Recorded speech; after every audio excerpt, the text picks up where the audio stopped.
again, welcome to everyone who's joining. Thank you. It's been great to see such interest in these webinars around regenerative farming practices. And I'm going to introduce, share my screen.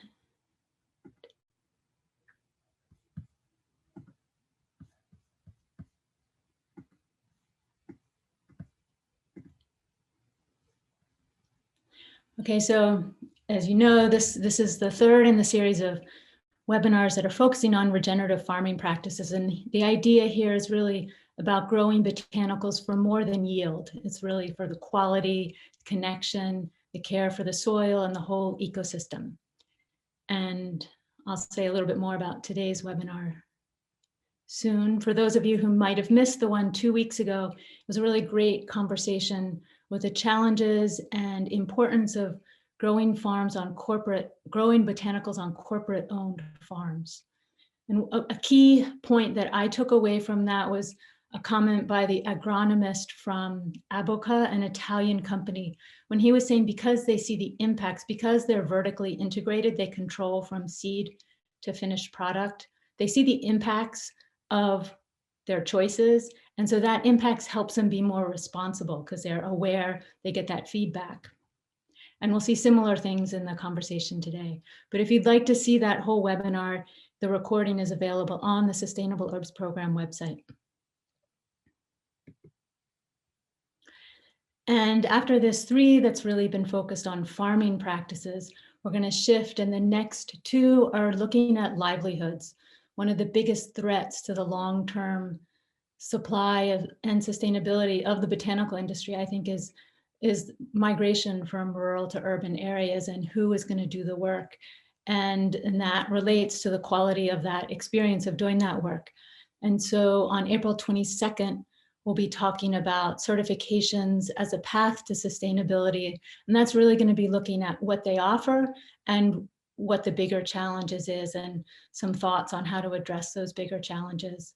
And then on May 20th, there'll be a joint webinar that we're still kind of working out, but this is looking at, it will be done with the Fair Wild Foundation. And we're looking at, they'll be talking about really the responsibility of companies to really provide a better livelihood for the wild collecting community.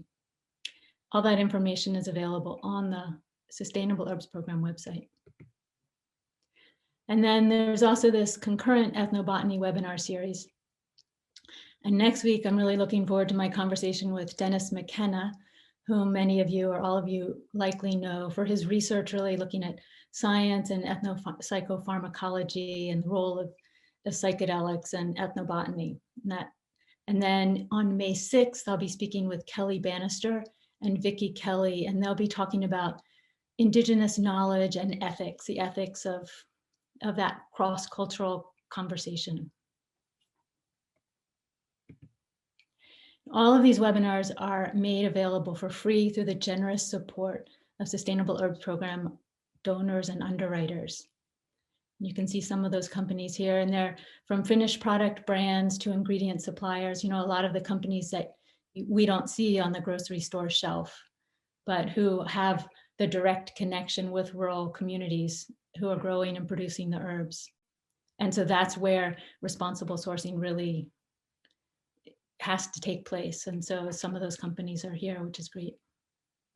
And it's also made possible through membership at American Botanical Council. You can find out more information at the American Botanical Council website, which has just been updated. And if you haven't seen their new website, I encourage you to definitely take a look.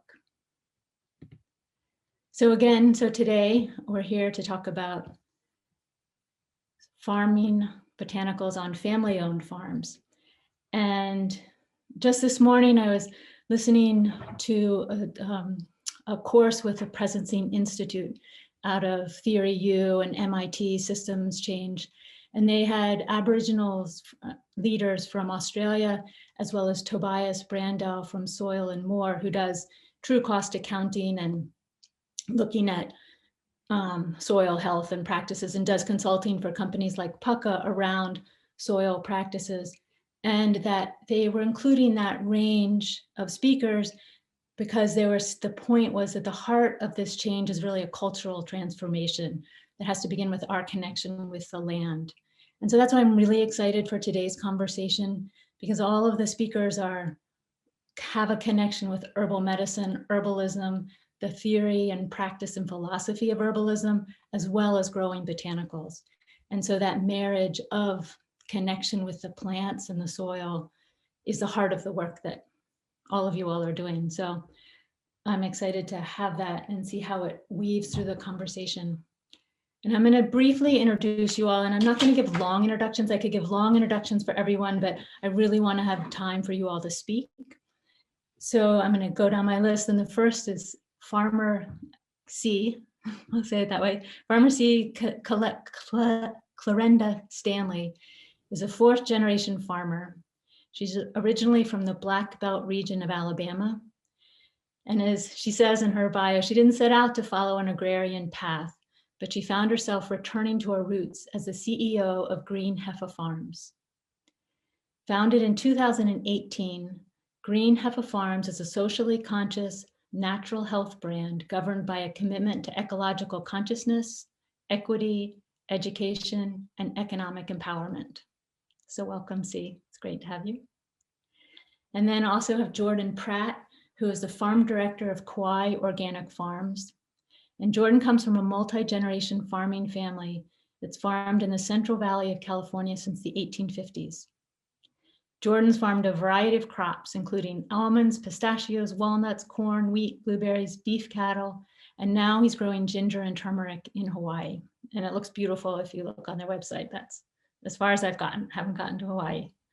And then Elise and Jeff Higley, who own and operate Oshala Farm, which is a mid-scale organic family farm where they grow over 70 varieties of medicinal herbs in production in Southwest Oregon. The Oshala combines Elise's passion for Western herbalism and Jeff's passion for farming. Over the last 8 years, they've learned through blood, sweat, tears, and laughter what it takes to be a domestic herb grower, and how to keep farming financially sustainable while staying true to their earth-centric values and organic practices. And then there's Jeff and Melanie Carpenter, who founded Zachwoods Herb Farm in 1999. Jeff comes from generations of Vermont farmers, and Melanie comes from an herbal family where she learned about herbs from her stepmother and plant visionary, Rosemary Gladstar. Together, Jeff and Melanie have woven their backgrounds and love of plants into their work as farmers, agricultural consultants, authors, and educators. So welcome all of you. And Jeff and Mel, why don't you all start and just give us a sense of Zachwoods Farm and your vision there. Hi everyone, I'm Melanie and this is Jeff Carpenter. We're from Zachwoods Herb Farm, and just wanted to do a shout out of thanks and gratitude to Ann and her teams at Sustainable Herb Projects and also American Council Botanical Council. We really appreciate being invited and being here with these amazing farmers and all the people that have joined. I'm going to do a screen share and hop on. Give me a sec. There.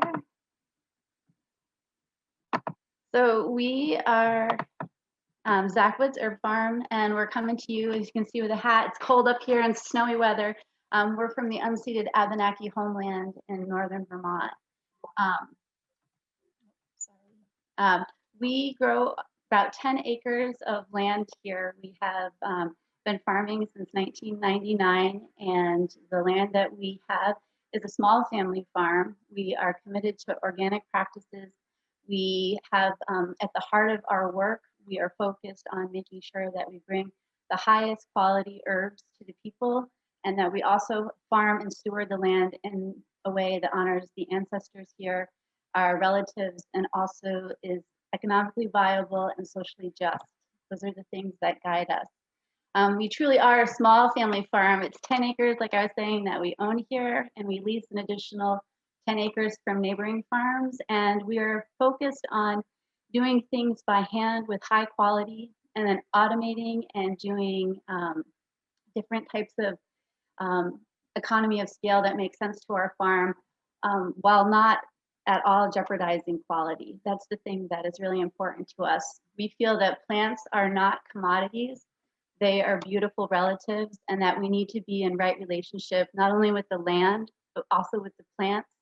we feel that because we're growing medicine for people, that the energetics are essential. So those are the pieces that we bring to our work. Here's some pictures of our fields, lots of plots of plants, no monocropping. They like to grow together. And we are at a small scale, but we also, with the team that we have here, are able to produce around 10,000 pounds of dried plants a season. We do things by hand, as we were saying, lots of good work. We employ, some people were wondering about our scale. We have 3 full-time employees during this growing season, besides Jeff and myself. And then we have 1 office manager who works year-round with order fulfillment. So like we said, with this small team and the love of the land and a lot of hard work, 10,000 pounds of organic herbs that go out every year. This is a picture of some of the smaller hand batches that we do. And we also do batch drying and different types of efficiency models that we found that work on the small family farm that scale up to allow us to be viable, but not at all compromise the quality of our plants. So we're really happy to be here. That's a little quick snapshot of who we are, and we look forward to learning and growing with all of you. Great, thank you, Melanie. Jordan, we'd love to hear from you. Hi, my name is Jordan Pratt, and I'm the farm director at Kauai Organic Farms. We're located on the north shore of the island of Kauai, and we farm a little bit over 50 acres. We employ about 17 local families, and we're probably one of the larger ginger and turmeric producers in the state of Hawaii, which would also mean the nation. We really focus on high quality. We predominantly are a wholesale producer, and just this year we launched a retail side of things. We manufacture juice and puree in California also, and our customer base ranges from our products being used in food ingredients, juice, and supplement type of things. And I will show you my screen here.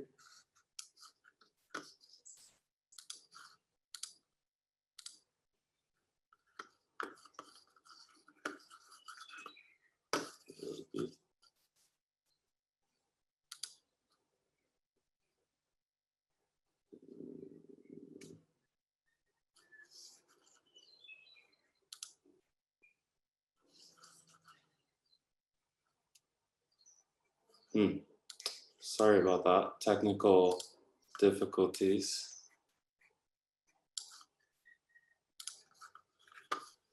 While Jordan's sorting that out, if you want to go ahead and introduce yourself in the chat, let us know where you're from and what your role with herbs is. That'd be great.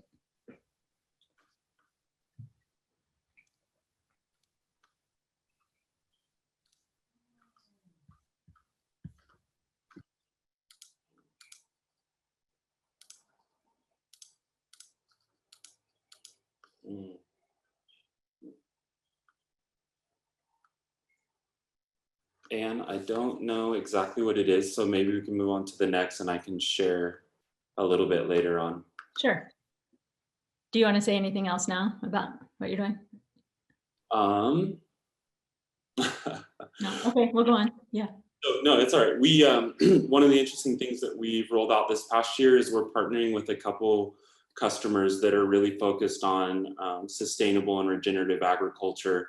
And we're piloting a 5-year study to work on carbon sequestration on our farm. And we're implementing a mix of multi-species cover crops, a compost bioreactor that'll be used to make a compost tea to inoculate the soil with bacteria and fungi. And we're really excited about being able to integrate that into our production model and to demonstrate to other farmers in the industry that we can build soil and take care of the environment while sustaining high yields.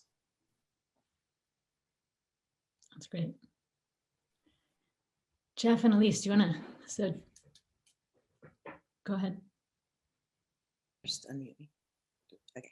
Hi, I'm Elise, and this is Jeff from Oshala Farm. We are farming in Southern Oregon on native Decubitete land, and it's just an honor to be here with all of you today and have this conversation, and I really appreciate you bringing these conversations to the forefront. We are on sorting 140 something acres now in organic production, and we are also part of the Real Organic program. And we have a lot of diversity on the farm. We grow over 84 different crops. And just I guess our real, part, I'll let Jeff talk a little bit more, is just having a relationship with the plants and the people we grow for is super important to us. And yeah, hopefully we'll learn more about each other today. And yeah, looking forward to questions too, but just wanted to say hello and let Jeff start off on that part. Okay. Like Elise said, we grow 84 different crops this season. We keep kind of inching up that. Though we have 145 acres, we only grow on about 40 acres. A lot of our space is wildland. We leave a lot fallow. About a third of our crop space is fallow every year, and long-term rotation. A lot of our quality comes from the fact that we do start from the seed, and we do a lot of breeding projects, working towards developing crops that are higher in constituent value, but also that are more sustainable for the farm and yield, and just how it works with our specific environment here in Southern Oregon. We, like Melanie and Jeff, have several small blocks. Even though we grow some acreage of certain crops, we keep very small blocks broken up by a wide variety number of plants. Here you can see yarrow, some lemon balm. I don't know what's there to the right, but definitely can see some elecampane flowering in the distance. And after a haircut. Yeah. And I think one of the things that's really important for us is, of course, really quality of our plants, but also just having a wide number of rotations that we work with. We work with a lot of the medicinal herbs we work with are in the Asteraceae, the Lamaceae families, and how do we break up our plantings to maintain soil health and the health of the overall system. So breaking up into smaller blocks, looking at crop rotation. Some 70% of our fields are in long-term perennials, or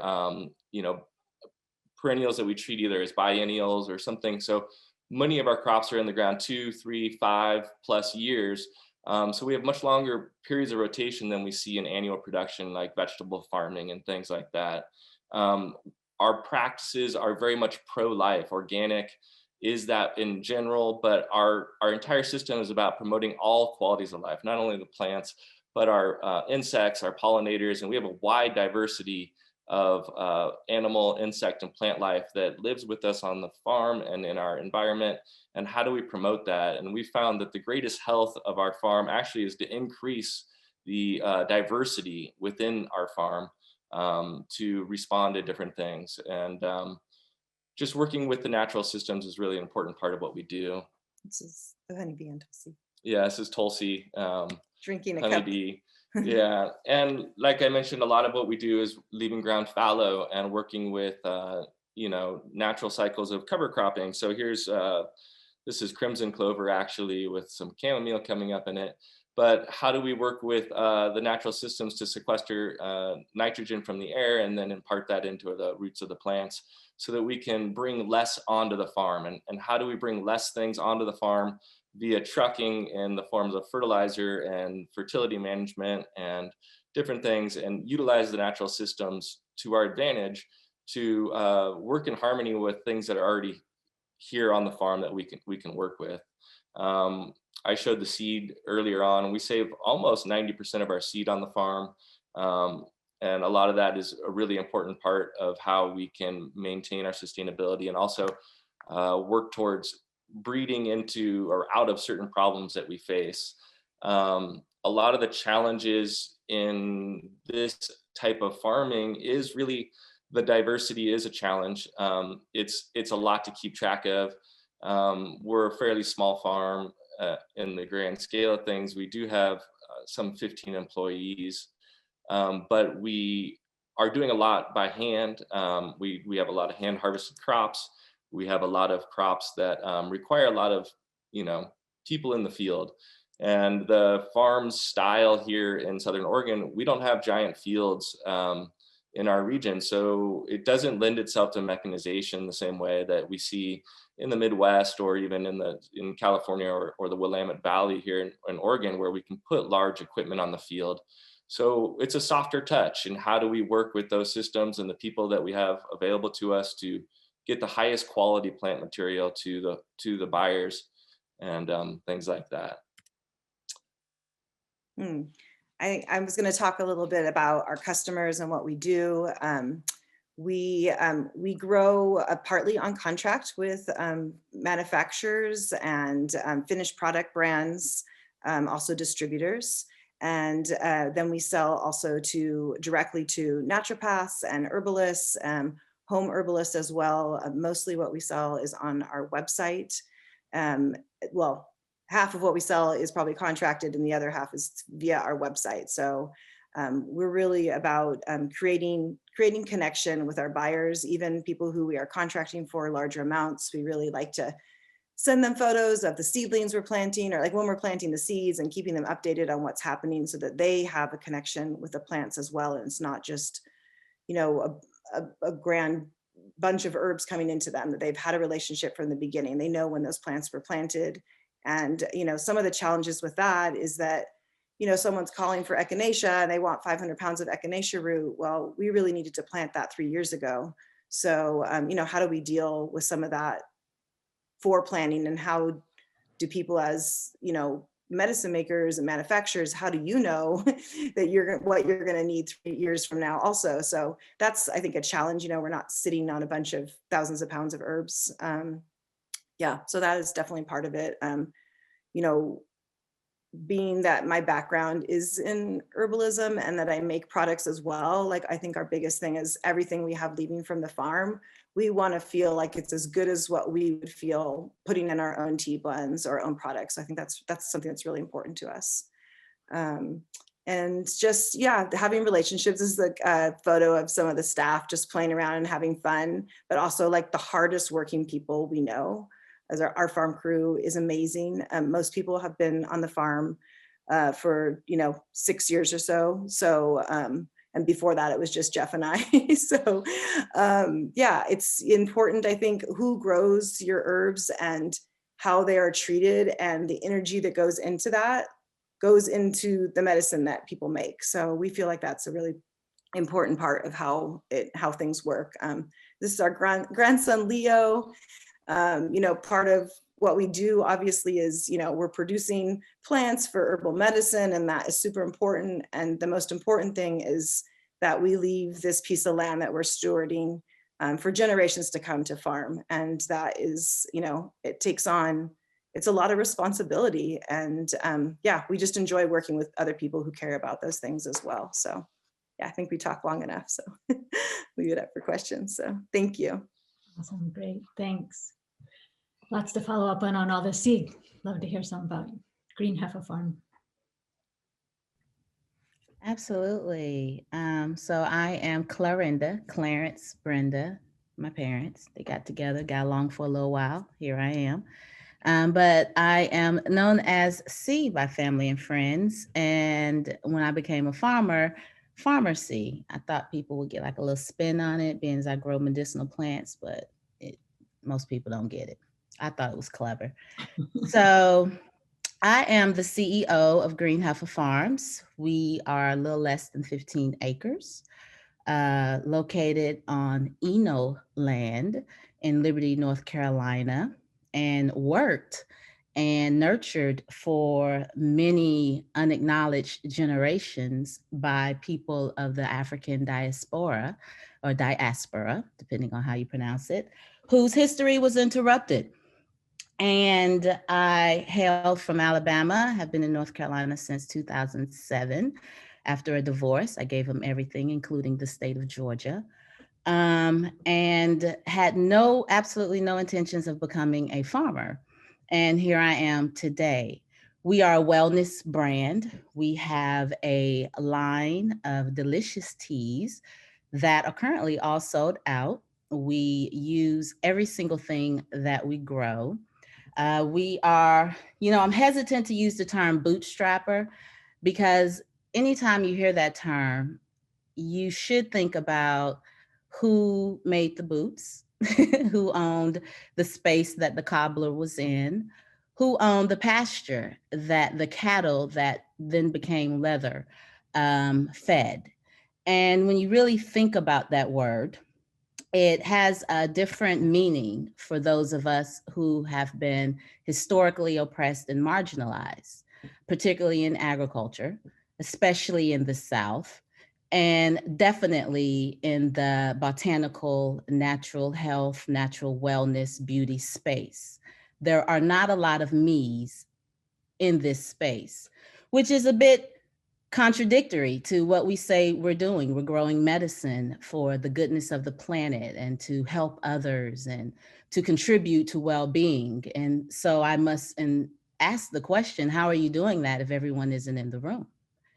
And so for us, it is not only about growing high quality plants. We're a very small team. As a matter of fact, today is my son-in-law's first full-time day, as we as a family have all maintained our employment in addition to working the farm.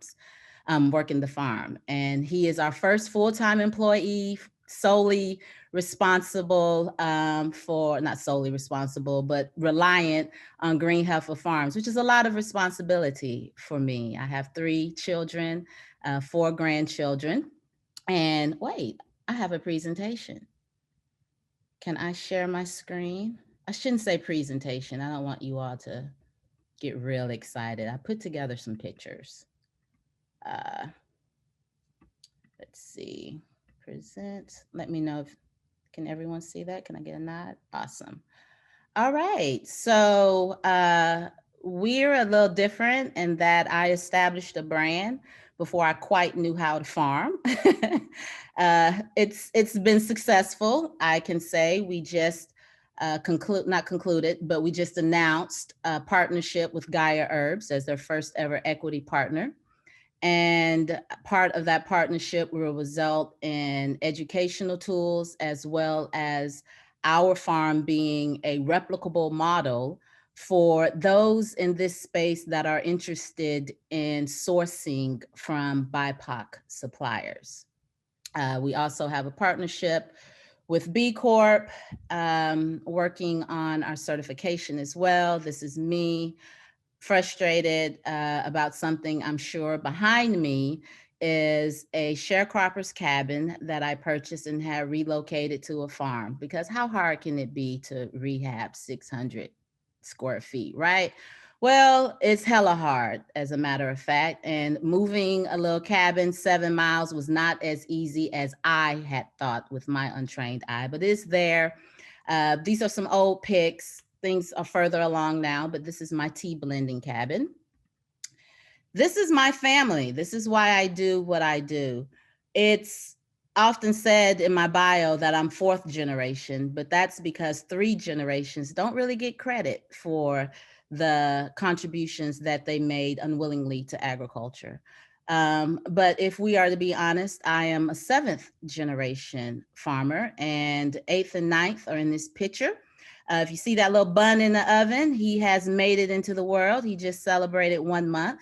So 3 grandsons, a granddaughter, and then along with my 2 adult daughters and my teenage son, I have 2 son-in-laws. So a lot of people. And I bring that with us to this little nugget of land. That's my beloved, well-loved John Deere in front, and that's a better view of the cabin. We actually only have 2 of our acres in production, field production, and then we also have, oops, I'm going ahead. We also have a greenhouse and a high tunnel space. So again, very much new.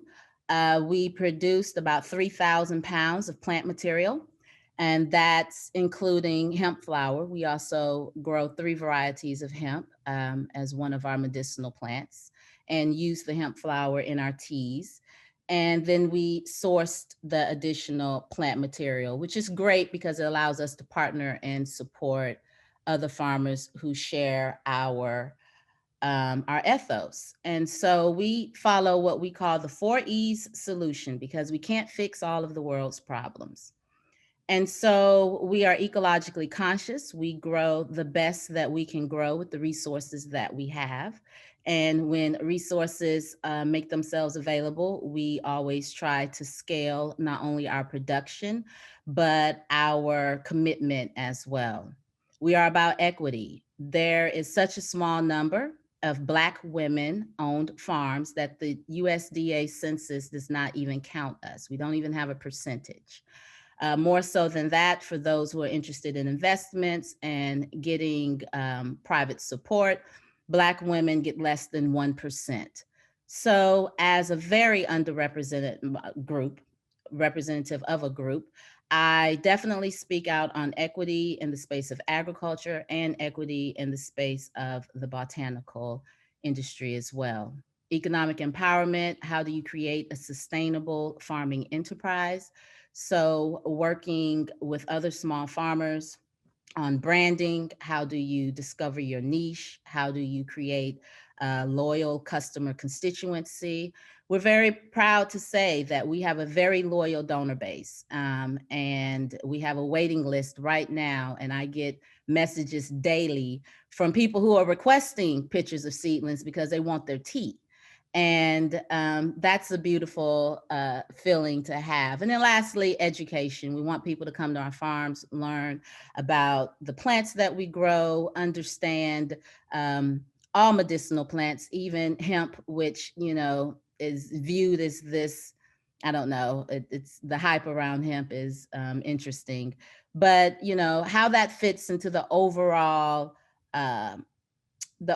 view of medicinal plants and botanicals as a whole. So I will stop right there so I don't hog up too much time. Oh, wait, I did want to show you one of our teas. This one, Brenda's Balm, very simple. It's actually the first tea that I came out with because one of my rules is I don't put out anything if I don't know the plant. So everything we put out, we grow. So right now we grow 12 crops, which is very, very small, but I know each of those plants and I'm learning more and more about them. So our first was named after my mom, who became an ancestor in 2008. That's the only reason I was able to create artwork that had my dad behind her. Otherwise, everybody's tea would go rancid because Clarence and Brenda did not occupy the same space. But they do now in perpetuity on my bag of tea, Brenda's Balm. So I'll stop there.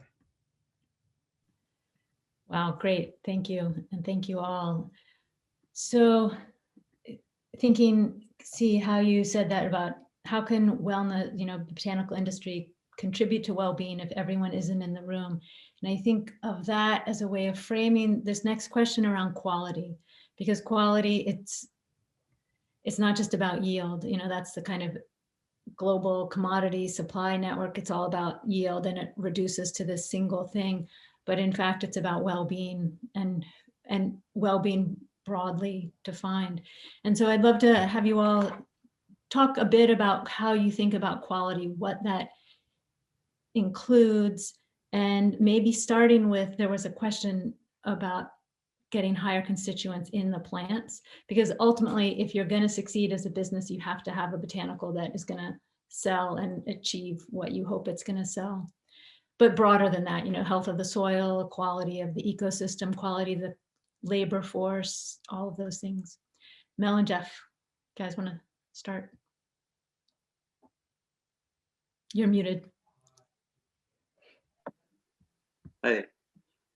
So yeah, one of the first things I learned as an herbalist, I became an herbalist before I became a farmer, was that the herbs that we use in our teas and our medicines and the plants that we use for nourishment and healing should, excuse me, look, smell, and taste as close as they did when they were growing in the field. And that's our goal, is to really maintain that quality. And what we're seeing in the bigger picture on the mass market is that's not really, I don't think that's really centered, the quality of the plants. And it's more about production mass production and the bottom line on the bigger picture. So I think we're fortunate, you know, as small farmers that we can kind of occupy that niche. But I think what it comes down to in large part is for the herbal product consumer to be more educated. That includes us. We always want to know what we're putting into our bodies. We are herbal product consumers. And to make connections with smaller farms and even with the bigger herb resellers, we should consider asking questions of them as what are their practices and what are the why is there so much stem in that herb that I'm getting, and like what do you heat treat the herbs? A lot of the herbs, in fact, the majority of the herbs that are being sold by the larger herb resellers are being heat treated to control microbial, you know, primarily yeast and mold concentrations. And what does that do to the plants overall? And is there any education about that? And are these companies really even kind of letting us be aware of that? So I think we have to do the work as herbal product consumers to try to not only become more well educated as to the importance of quality, but also to ask these questions of the bigger producers and the herbal product manufacturers. And I think that's a good goal for the subject of quality.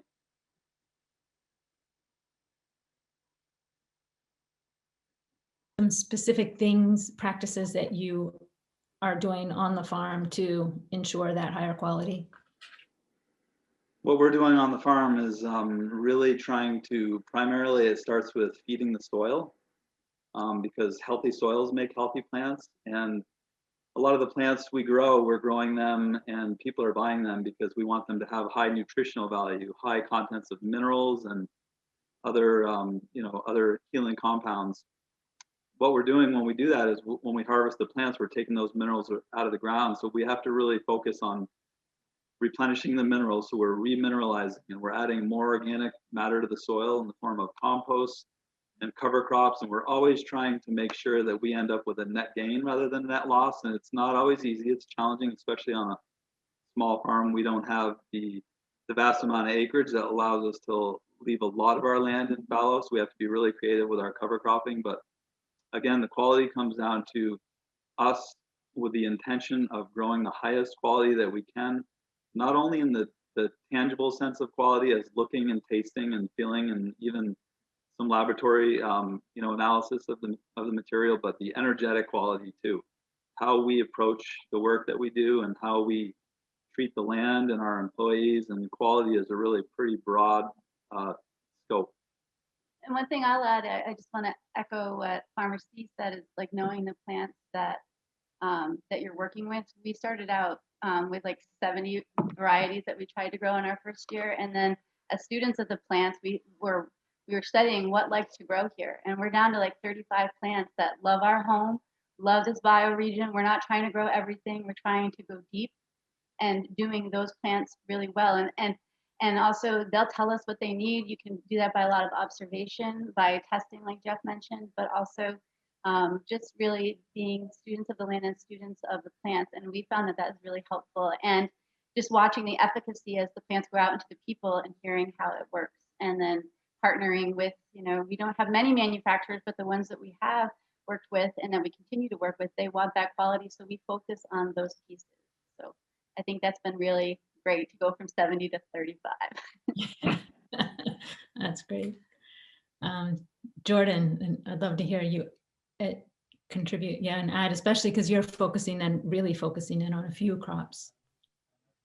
Yeah, for us and me in particular, what I want is every time somebody walks into a Whole Foods or any other grocery store, large chain that carries organic ginger and turmeric, I want our product to be the best ginger and turmeric they've ever tasted. We focus on maintaining the varieties that we have. We produce all of our own seed, and we grow 2 varieties of turmeric and Hawaiian yellow ginger. And for us, with our climate here on Kauai, we really intensify our cover cropping program to where we can grow 3 to 4 cover crops in a year. And we firmly believe that adding that much organic matter and nutrient and biodiversity to the soil, we produce really healthy and hardy rhizomes.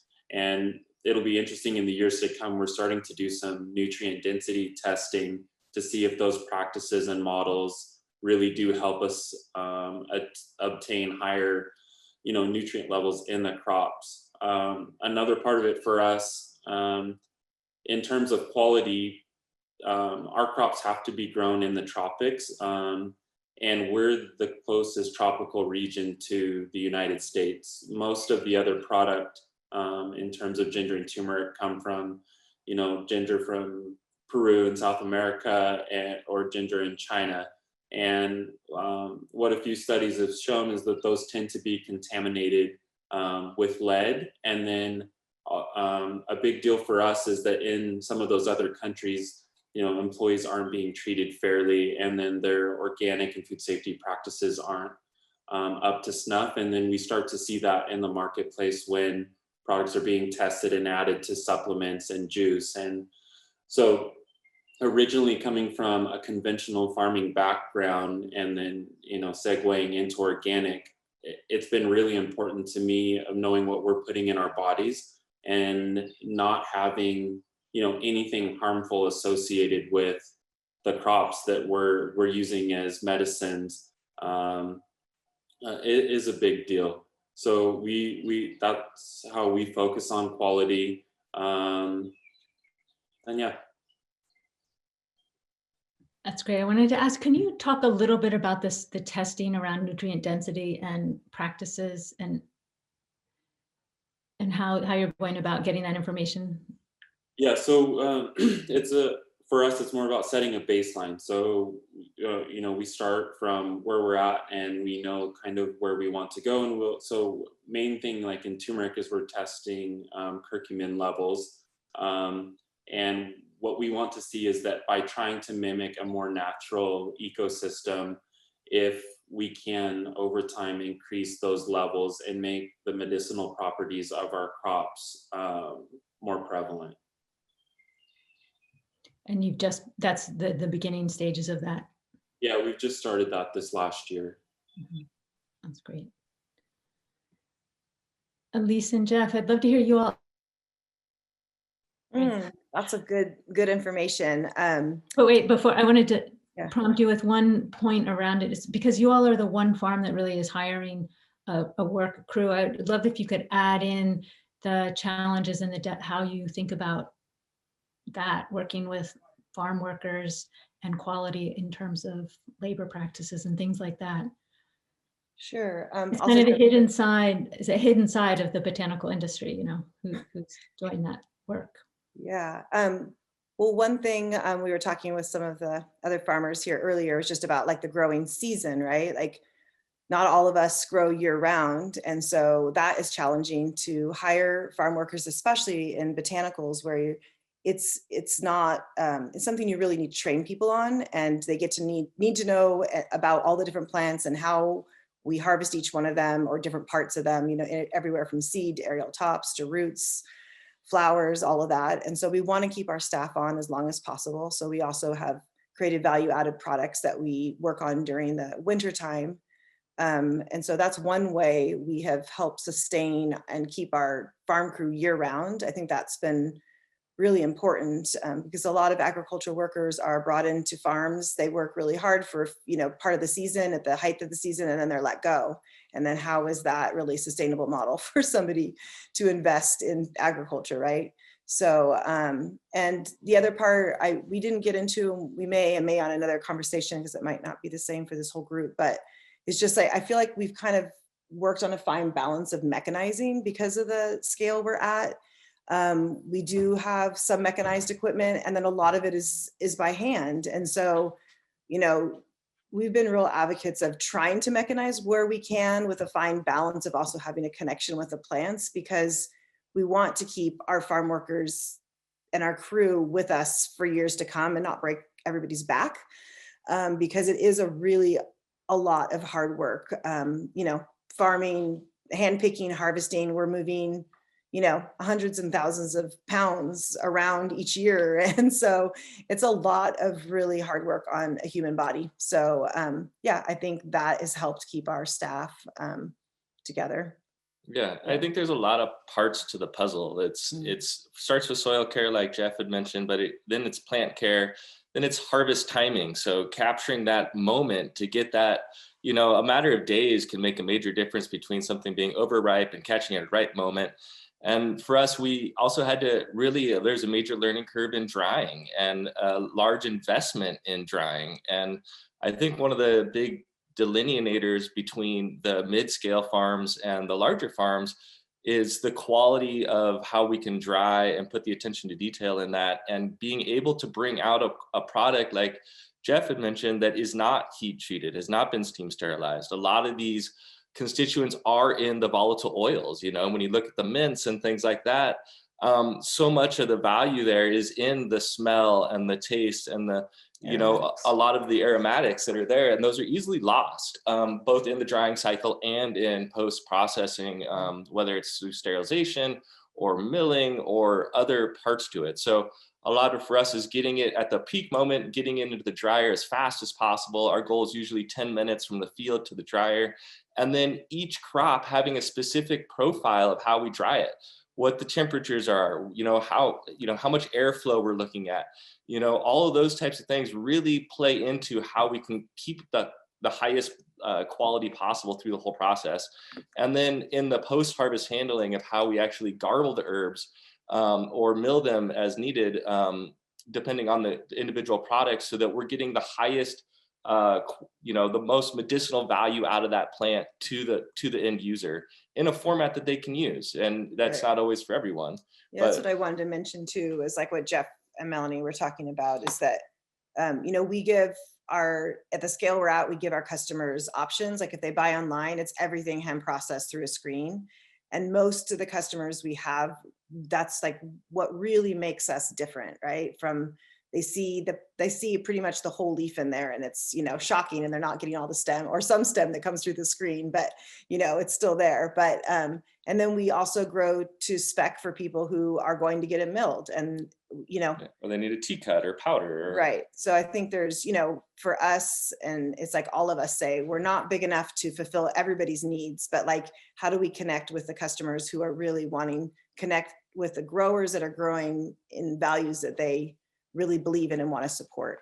So we could go on and on, but no, that's great. Exactly. And hopefully through this, everybody's getting a taste of both the quality of this connection and attention that you each bring, and you can learn more by going to their websites and all of that.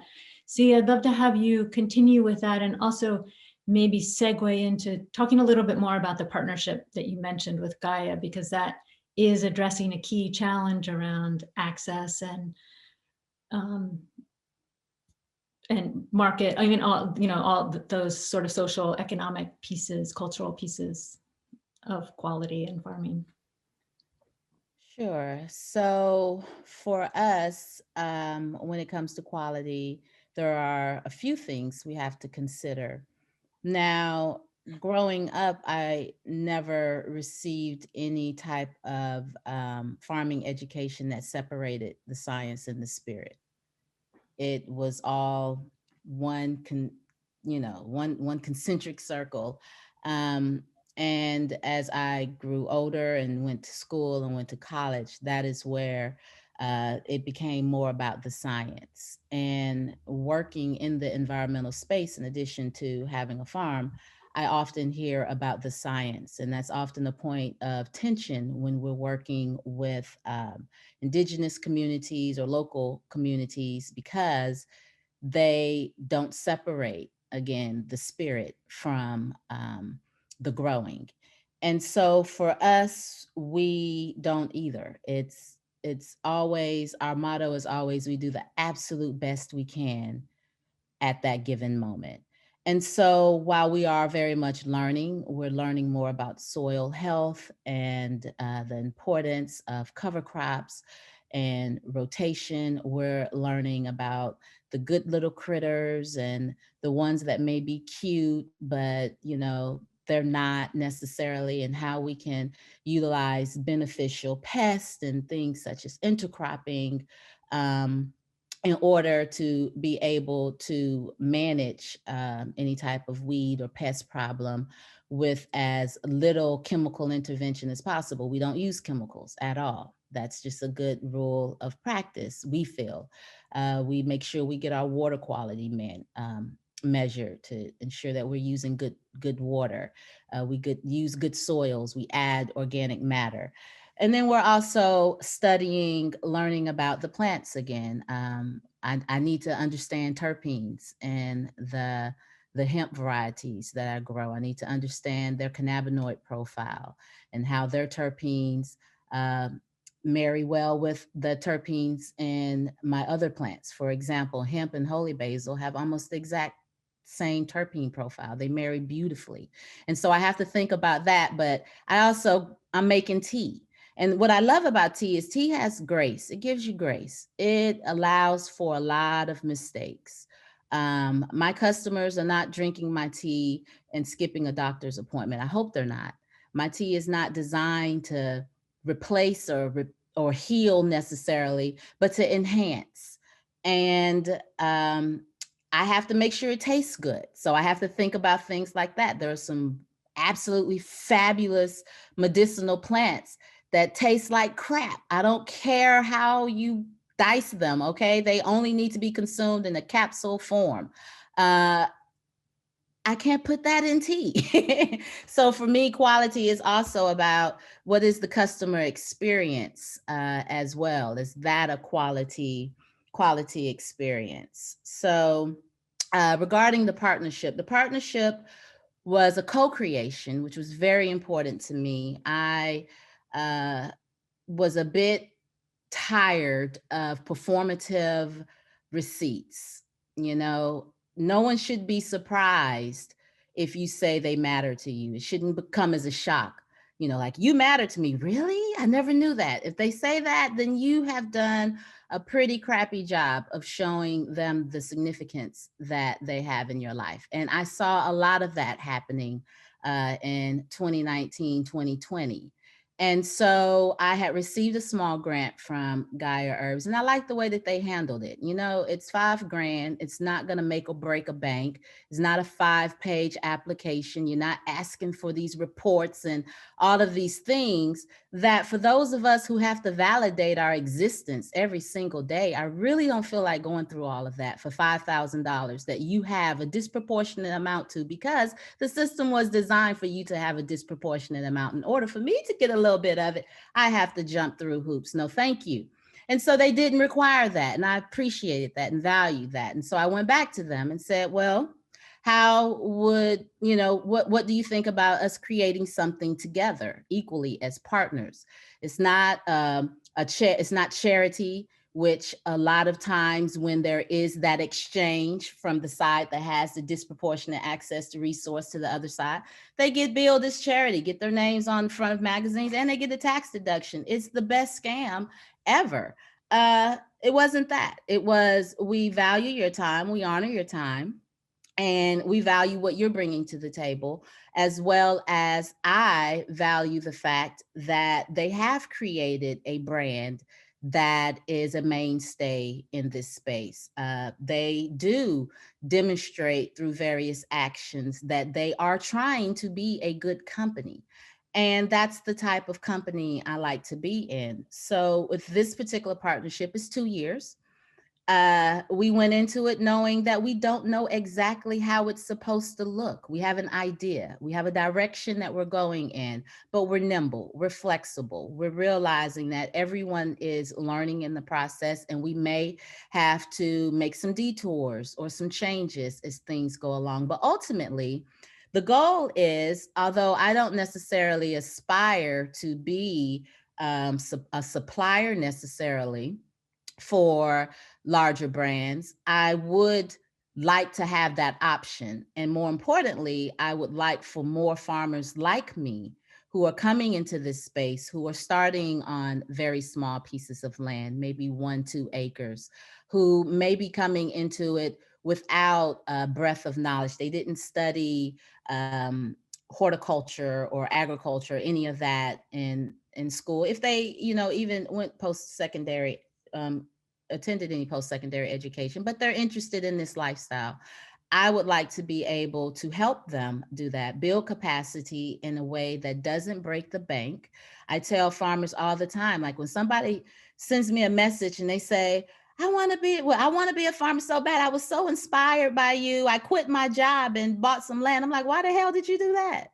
You better call your boss back and tell him you were just having a bad day and get your coins, okay? Because if you think you're gonna go into farming and make some money, then there better be some stripper poles in the barn or something, because it's not gonna happen. It's not. You've got to give your business time to grow. And just as you wouldn't go into a situation where a baby is born, parents don't ask the baby, okay, you've been breathing for 24 hours, it's time for you to start contributing, right? You have to give the baby time to grow. And so I think that is so important with the partnership with Gaia Herbs, because they know that we're not slick and sophisticated.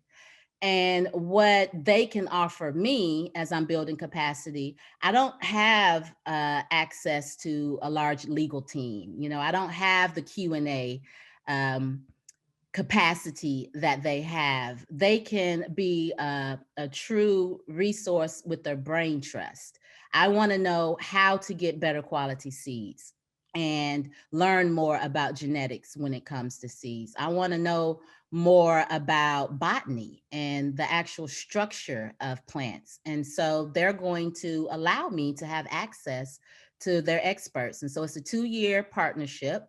And at the end of it, we hope to have some lessons learned that we're able to share with the industry as a whole, and particularly with those who are really ready to do something meaningful, as well as realize positive business outcomes. Because we are in a capitalistic society, and let's not fool ourselves. It's very hard to get companies to do good without there being some monetary benefit at the end, but that can't be the primary reason for it. And what I find inspiring about that partnership is a lot of companies, when I've been following through the supply chain, they talk about the importance of relationship, but it can be really hard to honor that, as you're saying, in this market economy where the pressure's on price and yield. So I wonder of the others, Jordan or Lisa and Jeff, or who wants to chime in and sort of talk about these the challenge of the tension between focus on this quality, which it requires huge investments of time and resources, and competing in a industry that demands pressure on price and yield. I'll speak to that. We run into that a lot. Customers tend to like the cachet of getting product from Hawaii and having, or especially organic product from the island of Kauai. So when contract season rolls around, we get good promises and it looks like things are going to work out well for us here on the farm.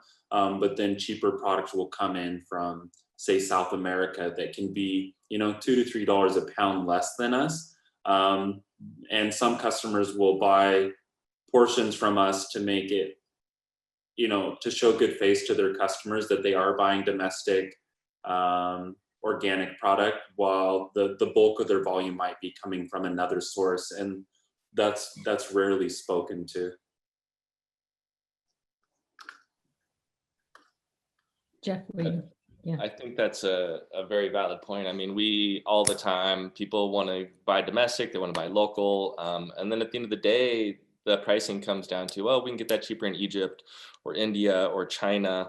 And we can't afford, our labor costs are too high here. We can't pick chamomile for the same that you can get it out of Egypt. There's just no way. And I think where we delineate it is in quality, but again, I think that's a challenge as well. It's like a lot of companies want standardization of constituent content. They want every bottle of echinacea tincture to be exactly the same. And as a farmer, we get paid by the pound at the end of the day. And if we don't show up at the pounds, regardless of our relationship with our individual buyers, if we don't show up at the pounds, we don't get paid. And there's a lot of factors when it comes to growing herbs and getting constituent contents that are out of our control, whether it's smoke from wildfires or drought or a number of factors that you know, we don't even sometimes know what comes into play. Things can change as far as constituent contents are concerned. You know, it's a real challenge that we have to deal with on a day-to-day basis. And, you know, yields can be down. The smoke comes in, our daylight decreases. There's all sorts of things that we really don't have control over. As a farm, we are subject to these forces of nature, and there's a lot of risk in it already. And it's definitely part of our big challenge in dealing with, in getting things out there. Yeah, I guess I just wanted to mention too, like to chime in with Jordan said about, you know, people buying some from the farm and then kind of so that they have a good face, and then they're buying the majority of someplace else a lot cheaper. It's just also, I don't think that it's intentionally happens, but just to be aware of it as a buyer and a manufacturer, especially when you are kind of promoting like partnership farms or things like that, that like when you call something your farm or you take ownership to that, that means that you have the same skin in the game as the farmer. So, you know, if we have a crop failure and we don't give you the Tulsi that you ordered, like we don't get paid. If it was your farm or like, you know, our farm together, you would be paying part of the production costs and everything it took, or for like the 3 years it took to grow your echinacea, that would be your farm and our farm together. But when it's, you know, you partner with somebody, just be careful of how you market that as a company. Like I think, you know, it's important to, it's an just important thing, and to talk to your farmers also about it before you do that. Like we love to be highlighted and acknowledged for our hard work, but we also don't want you taking credit for that hard work. So. I just wanted to add, if I may, just to piggyback on what Elise just spoke of, is I feel like Jeff and I have had similar experiences to what was named by the other farmers. And one of our, like one of the pillars in our hearts, like that we say that we want to see happen is like a grower in every county. We want to see bioregional small farms everywhere, and to bring that in. And, you know, when Jeff and I started farming, we were waiting tables and working in schools as we were farming, and like, how do you help other farmers coming up to be able to get in? And I think that our big our big distributors of herbs, our big companies, they have a role in this. If they truly care about small and restorative farms, they need to put their investments there by offering to support and pay for testing, offering to pay for like all of the fees and the certifications. Those add up for new farmers, for everybody, to get into multi-year contracts, to help farmers come with product makers to their third-party manufacturers so that they don't get dropped at the door when those third-party manufacturers have their own supply chain that's crap and not as good as ours, you know? And so I feel like I'd really love to see some of that happening more. And I'm so heartened by what Farmer C you were speaking of with Gaia. Like, those are the kinds of things that need to happen, and not just say, well, you can do 700 pounds if you can do it for $4, we'll take it, you know, $4 a pound. Like that doesn't help any small farmer ever. So that's my soapbox. I will get off. There's a lot of value in telling the story of the farm. You know, consumers, everyone wants a connection, and that's a great thing. It has a lot of value for the buyers and for the producers as well. What we've run into through the years is some of the companies that were sort of like trying to use us in their narrative didn't really like walk their talk so much, and we kind of like really try to hold them accountable for their actions. So we really like are excited when companies come in who want to buy from us and they want to kind of like use us in their marketing or tell the story of the farm. But I think it's really important to us and to the herbal product consumer to really ask the big questions like, well, what are you really doing? How supportive are you really to those farmers? And to support new farmers coming up. It's hard to get in. It's hard to find land. It's like, how do we make, you know, it's everybody's birthright to have access to land, and it's not yet. And so like, how do these big companies help that? As well as like, how do we network as farmers that have been in the game and like help each other and like do those consultations? So this is such an important conversation. Thank you, Ann, for having us. And I was just going to chime in and say, I think a key piece here that we definitely have to give some attention to is the importance of entrepreneurialism in farming, because traditionally farmers have been wholesale suppliers. That is the role that they fit in the market. And that is always going to put the farmer at a disadvantage unless it is a very large corporate growing entity. And I think it's very important for those that are coming into farming now to really understand where they fit into the market.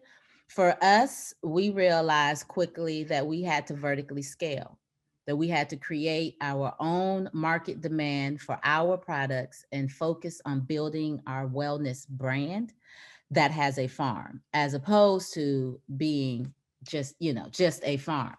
And that has resulted in our being able to really circumvent some of the challenges that a lot of farmers have with, crop failure. We had a crop failure.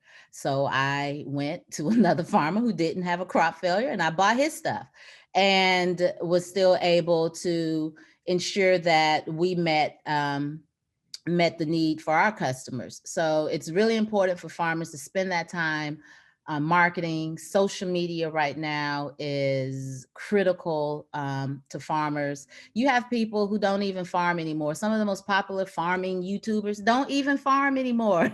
They do YouTube videos all the time and, have learned how to diversify their revenue streams by really building upon the entrepreneurial outlets that are available as well.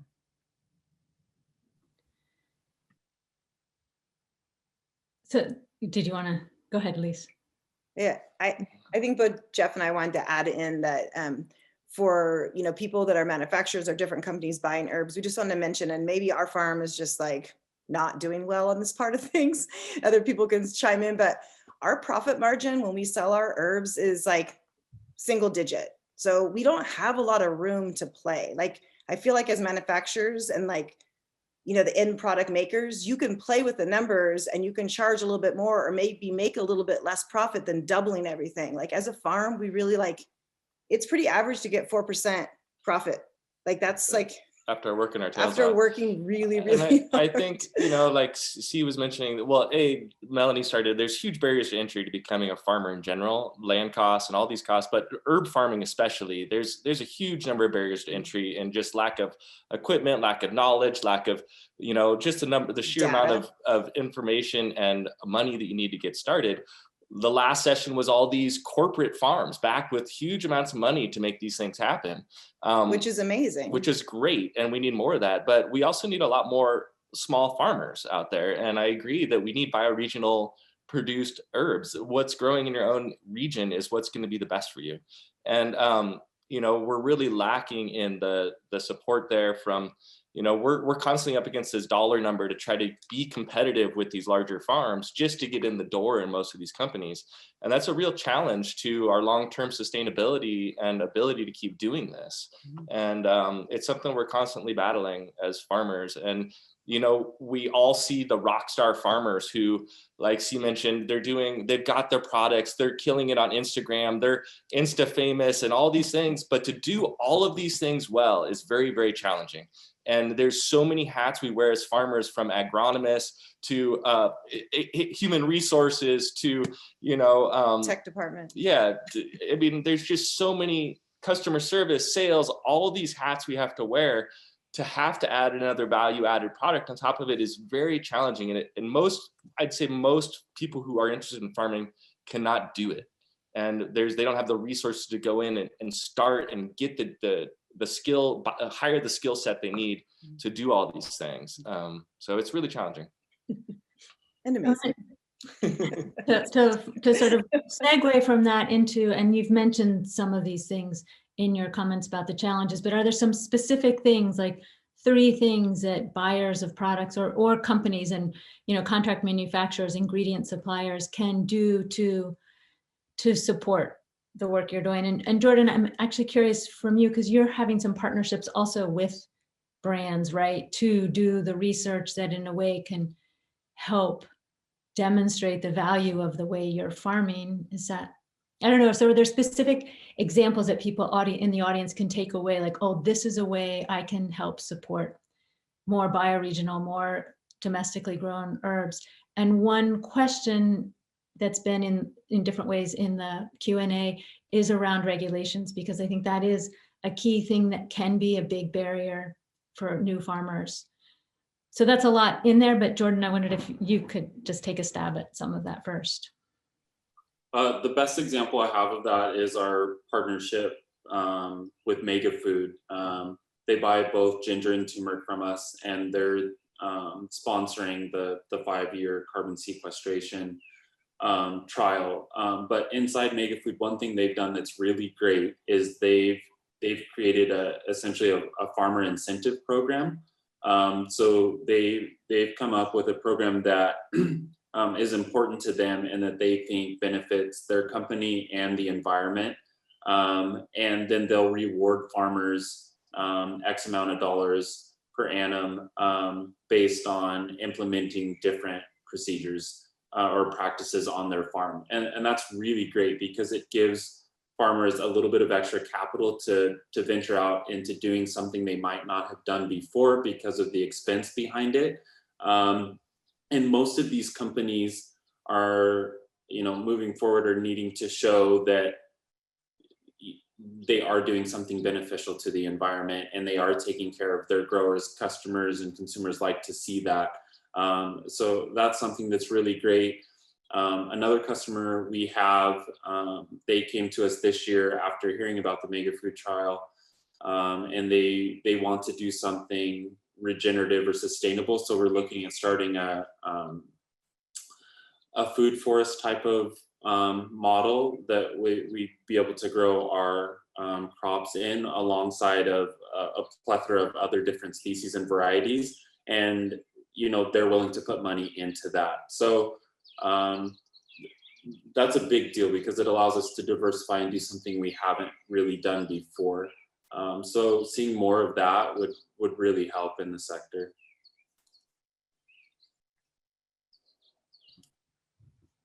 That's great.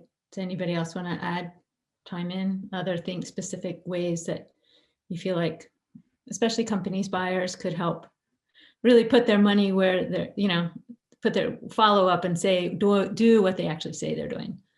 Yeah, Jeff, you're on mute.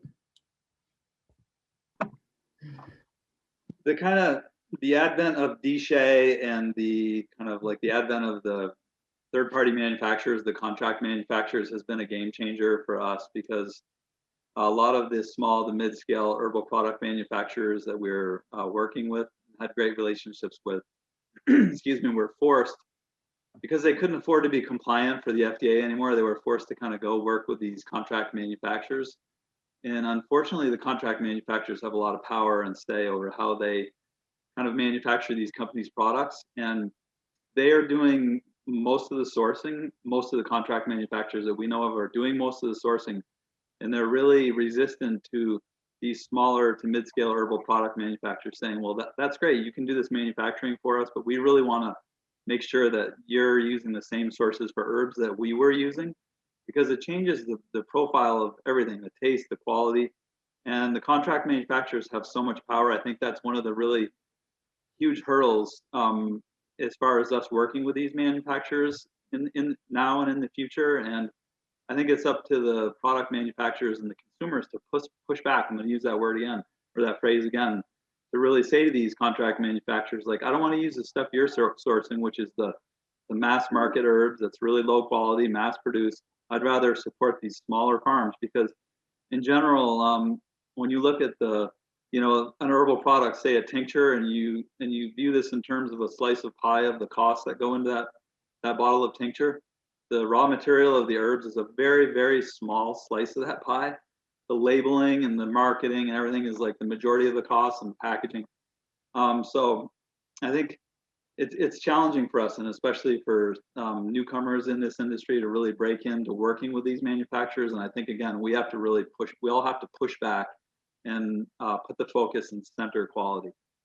Because we even had a dear friend who had an amazing business, and she tried to bring all her farmers with her.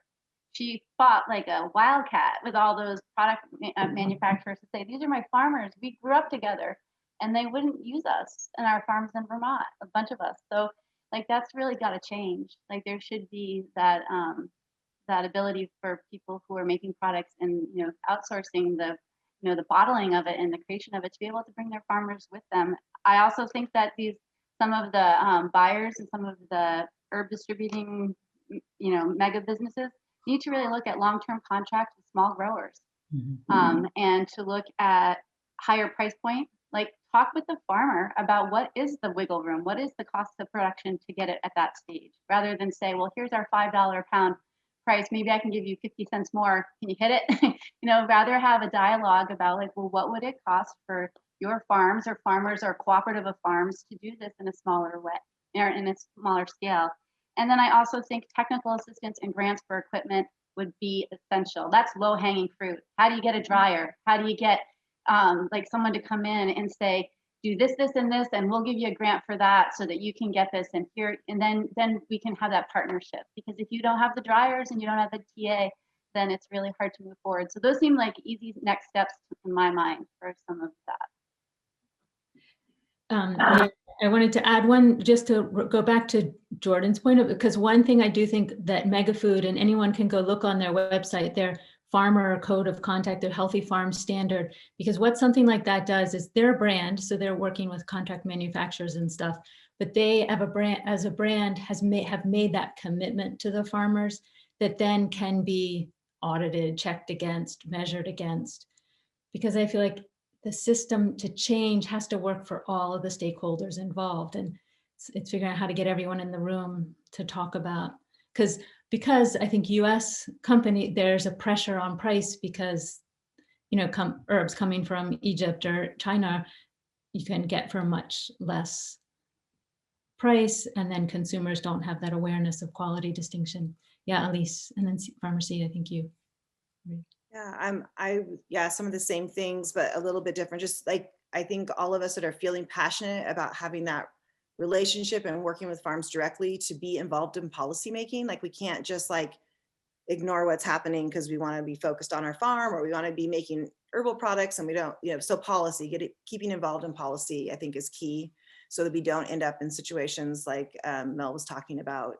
As a buyer, like, if you can take on the testing on times, that would be amazing, because especially on diverse farms where you're not harvesting maybe more than 100 or 200 pounds of an herb, and then to pay $150 for testing, it just tacks on to the price of the herb, right? And you're already trying to get a low price. And like, testing is different every single time, so you might as well test it yourself. I think the contracts are super important, and also multi-year contracts. Like, we're starting to get to the point now where there's certain herbs we know, like the first year growing plantain, the yield is so low, like we're gonna have to plant double just to get what that person needs for the first year. And then if they go the second year and then go with somebody else for whatever reason, not because it was, the plant wasn't amazing, but just because a new buyer came in or whatever. So we're learning to have multi-year contracts with certain herbs, so that we can, the following year, we might lose money that first year on that plant, you know, anticipating that the next year we'd be growing for them, and then things shift and change. So just like as buyers, I just really urge you to get connected with the farms, come visit farms that you're buying for, get to know, like, really, what does it take? There's some amazing buyers out there that have such good relationships with us and other farmers and have agricultural backgrounds, and they know a lot. And then there's other buyers who really don't understand, and it's not that they're meaning to make mistakes, but I don't think they understand the impact that it might have on a farm when you change one contract from year to year. So yeah, just encouraging that long-term relationship.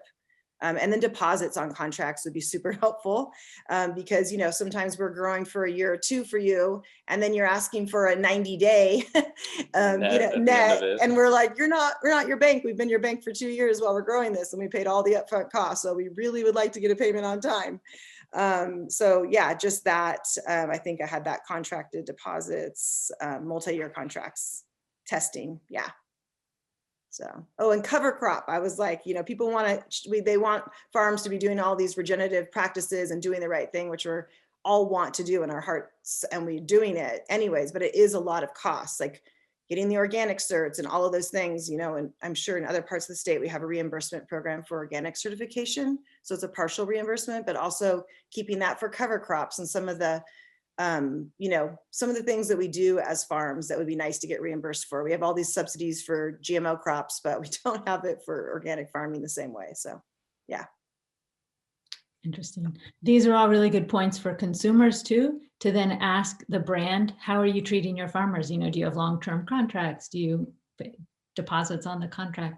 Pharmacy, did you want to add to that? Yeah. Well, one, I wanted to just add on to Melanie's comment about the grants. I do think there is definitely room for improved grant making, and I also feel that the process needs to be reasonable. I'm currently working on a federal grant that will be at least 50 pages by the time that I'm done. And most farmers, producers don't have that capacity to do that. And then the grants themselves are just, they don't make sense. And, you know, some of the questions are like, what? Never, I haven't, you know, it's just, so make it more accessible. I will say, you know, while having more informed and educated consumers, educated in the sense as far as the products that they're contemplating purchasing. But the reality is that's a lot for us to expect a consumer to do. They're not going to go ask about the farmers or any of that. There's too many competing issues in the world. The company may treat their farmers like crap, but they save three-legged kittens. You know, you've got a lot of things that are competing for interest. We are a very fickle society. Our attention span is very short. So I feel that a lot of the responsibility for right-sizing things are going to fall on the producers. If, you know, if I sold my products for 20, well, my teas go for $30 a bag, and I can't keep teas on my shelf. But I make sure that when they get that tea, that is something that's worth $30, right? They actually feel like they're getting it for a bargain, because not only is it good quality, but they get the story and everything that comes with it. I feel that producers have to take more control in the situation. It would be great if there was a cohesive, unified voice with these buyers, as far as those who are purchasing bulk supplies and bulk plant material, so that they know that, okay, so I couldn't get it for, you know, $12 a pound from this farmer, but the farmer right next to him, you know, he'll sell it for $12 a pound. Like, there has to be more more of a unified voice. And then we also have to ensure that we're doing our part to provide the consumers with the education. They don't have to ask how this particular entity is treating the farmer, because we're right here and we're telling you they treat us like crap. Well, they treat us fantastic. We're happy. And so making sure that we provide them with that education that we would like for them to have, because I just don't see that people having time to do that. Maybe a few, but is it a sustainable number? I don't think so. Okay, Jeff, you can say one thing and then we're gonna do a last. Yeah, sorry, just real quick. She just made me think, you know, a lot of the companies that are starting to become more aware and are asking questions, it actually results in us putting like 5 to 10 page answers and questions together to even get us to continue with a company that we've been working with for, you know, 5-6 years. Now they want us to do all this extra paperwork to prove what we're doing, rather than them coming out or whatever. And it just ends up being more work on the farmer to prove our practices. And it's like another certification with each and every buyer, which is challenging in its own way. Yeah, that's a really good point too, as I hear all these companies coming up with their self-assessment, you know, their tools going down the supply chain. So we're coming to the end. We could obviously keep talking for a long, long time, but I wanted to give you each a chance to get back out from the details of the challenges and really talk about what to you in your heart, why this is so important, what keeps you working so hard to make your vision, keep it alive.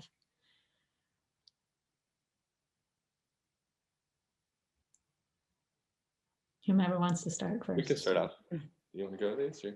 Yeah, I mean, I just want to say that it's a complete honor to farm and work with people and medicinal herbs. And I just feel like, especially with this last crazy year, gave us even more reassurance on what we're doing is the right thing. And we're just so honored to anybody reaching out and trying to connect with farms. I know we're just all trying to do the best we can, and every entity and part that's working in this field has their own challenges. So we just appreciate everyone who cares enough to reach out to the farm. So thank you for the opportunity to grow with you.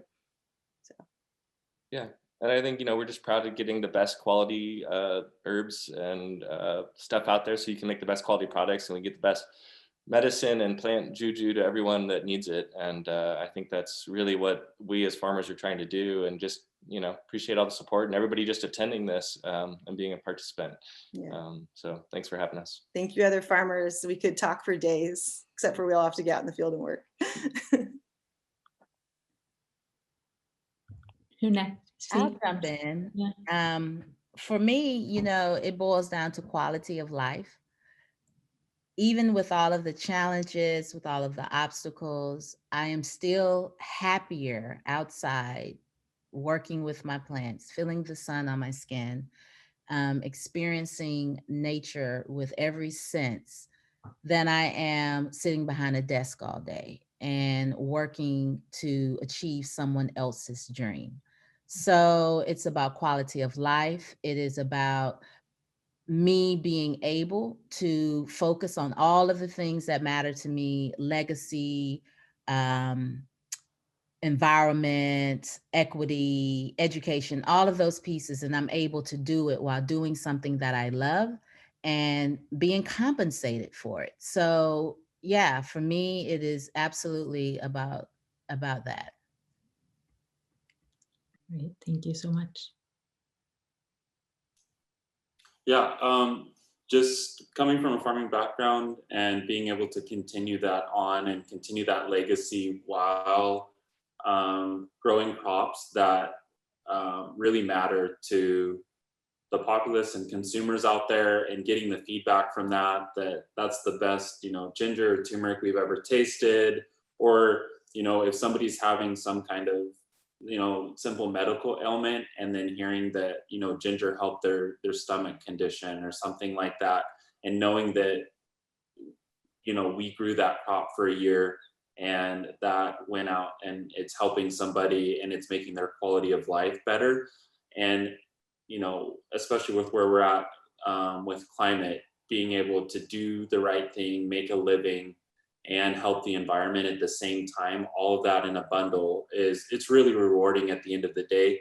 And everybody knows farming is not your 40-hour-a-week job, it's 80, probably 365 days a year, but all of it is worth it at the end of the day.